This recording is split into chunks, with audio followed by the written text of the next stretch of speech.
Baik, Assalamualaikum warahmatullahi wabarakatuh. Selamat malam. Perkenalkan, saya Isyata Radewanto, mahasiswa aktif Sarjana Pendidikan Teknik Bangunan angkatan 2021 dengan NIM 1503621 3621 009. Di video kali ini saya akan mempresentasikan terkait tugas ujian tengah semester yang mana berjudul tentang analisis mode pembelajaran dan penyusunan sintak pada mata pelajaran konstruksi jalan dan jembatan. Tugas UTS ini merupakan TS dari mata kuliah Strategi dan Media Pembelajaran yang dosen pengampunya adalah Bapak Dr. Yan Arthur, MPD. Sebelum mulai, saya akan men-share screen terlebih dahulu.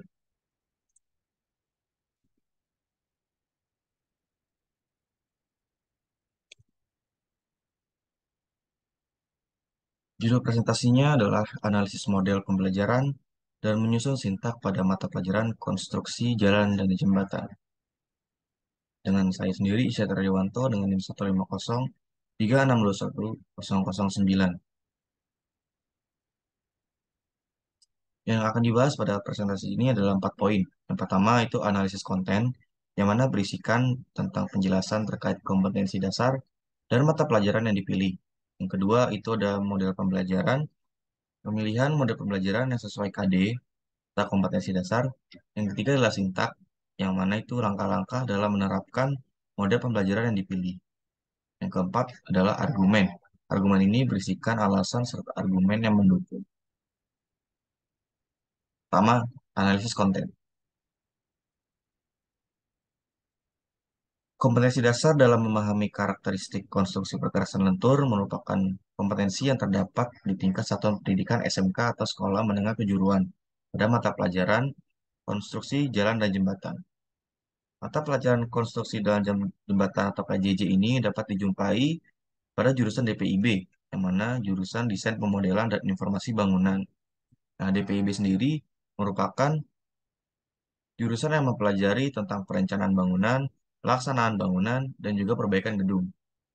Selain mempelajari mengenai bangunan dan gedung, jurusan DPIB juga mempelajari berbagai kompetensi yang ada hubungannya dengan konstruksi jalan dan jembatan.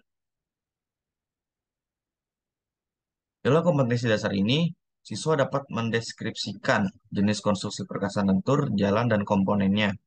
Dalam pembelajaran mengenai perkerasan lentur, tentunya akan mengetahui definisi dari perkerasan lentur itu sendiri dan juga komponen penyusunnya. Perkerasan lentur merupakan perkerasan yang umumnya memakai bahan campuran aspal sebagai lapisan permukaan dan bahan berbutir sebagai lapisan di bawahnya. Hal yang perlu diketahui mengenai komponen-komponen penyusun dari perkerasan lentur itu meliputi tanah dasar, lapis pondasi bawah, lapis pondasi, dan lapis permukaan. Tujuan daripada mempelajari materi perkerasan lentur ini adalah agar siswa dapat memahami serta menjelaskan jenis, komponen, karakteristik perkerasan lentur dari masalah yang telah disajikan. Dua, model pembelajaran, yang mana berisikan model pembelajaran yang dipilih. Dalam menerapkan materi terkait dengan perkerasan lentur, maka model pembelajaran yang cocok digunakan adalah model pembelajaran berbasis masalah, atau yang sering kita kenal itu adalah problem based learning. Dalam model pembelajaran berbasis masalah ini, menggunakan permasalahan nyata yang ditemui di lingkungan sebagai dasar untuk memperoleh pengetahuan dan konsep melalui berpikir kritis dan memecahkan masalah. Mengapa model pembelajaran ini berbasis masalah ini cocok terhadap materi perkerasan lentur? Karena pada perkerasan lentur disajikan permasalahan nyata yang harus ditemui pemecahan masalahnya yang mana membutuhkan pemikiran kritis dalam menyelesaikannya. Hal ini didukung oleh pendapat Sudarman tahun 2007, yang mana landasan problem based learning adalah proses kolaboratif. Proses kolaboratif ini adalah belajar akan menyusun pengetahuannya dengan cara membangun penalaran dari semua pengetahuan yang dimilikinya dan dari semua yang diperoleh dari hasil kegiatan berinteraksi dengan sesama individu maupun kelompok.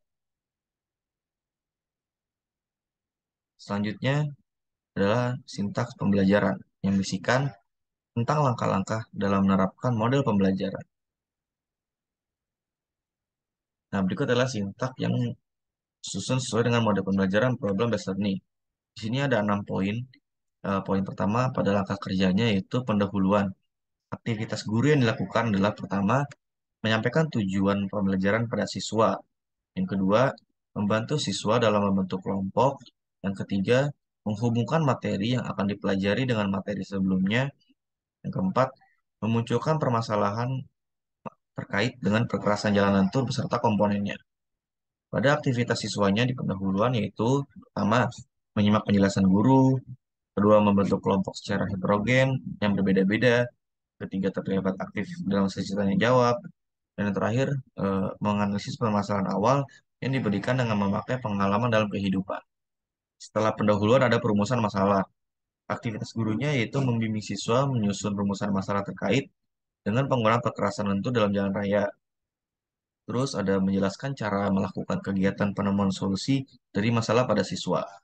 Aktivitas siswanya yaitu menyusun rumusan masalah terkait kekerasan lentur.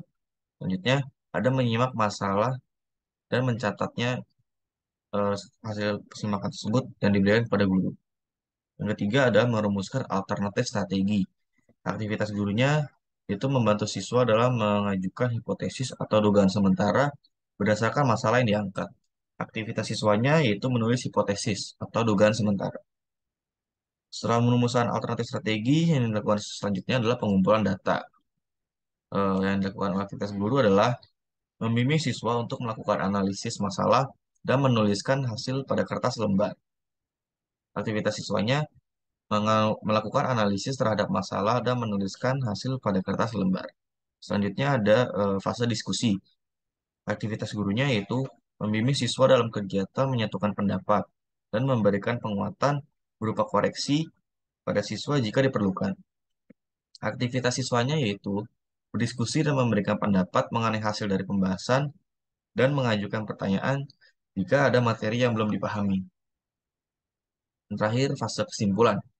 Fase kesimpulan ini aktivitas gurunya yaitu meminta siswa untuk menyampaikan kesimpulan dari hasil diskusi. Aktivitas siswanya menyampaikan kesimpulan dari hasil diskusi. Yang keempat, itu ada argumen atau alasan yang berisikan alasan serta argumen yang mendukung terkait dengan mode pembelajaran yang dipilih.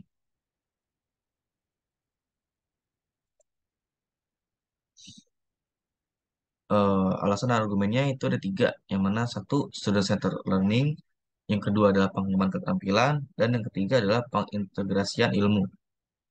Penerapan model pembelajaran berbasis masalah ini dapat dikatakan cocok dikarenakan PBL ini memusatkan pembelajaran kepada peserta didik. Dengan demikian, peserta didik menjadi pelaku utama dalam proses pembelajaran. Selanjutnya adalah dapat mengembangkan keterampilan peserta didik dalam menghadapi berbagai masalah dan melatih dalam pemecahan masalahnya. Selain dua manfaat yang telah dijelaskan, manfaat yang bisa dikatakan memberi dampak yang cukup signifikan adalah penerapan problem-based learning ini studi dapat mengintegrasikan antara teori dan praktek yang memungkinkan dalam penggabungan pengetahuan lama dan baru. Penelitian ditemukan oleh Moore et al. Tahun 1994 di Harvard Medical School yang mengatakan bahwa pembelajaran berbasis masalah ini lebih efektif, aktif, mandiri, inovatif dibandingkan dengan belajar secara konvensional. Penerapannya. Contoh penerapan nyatanya ialah ketika pada perkerasan lentur ditentukan overlay atau tebal pada lapisan penyusunnya. Dalam menentukan overlay, haruslah melalui proses analisis. Maka dari itu, penerapan problem-based learning dalam kompetisi dasar memahami karakteristik konstruksi perkerasan lentur ini dikatakan cocok.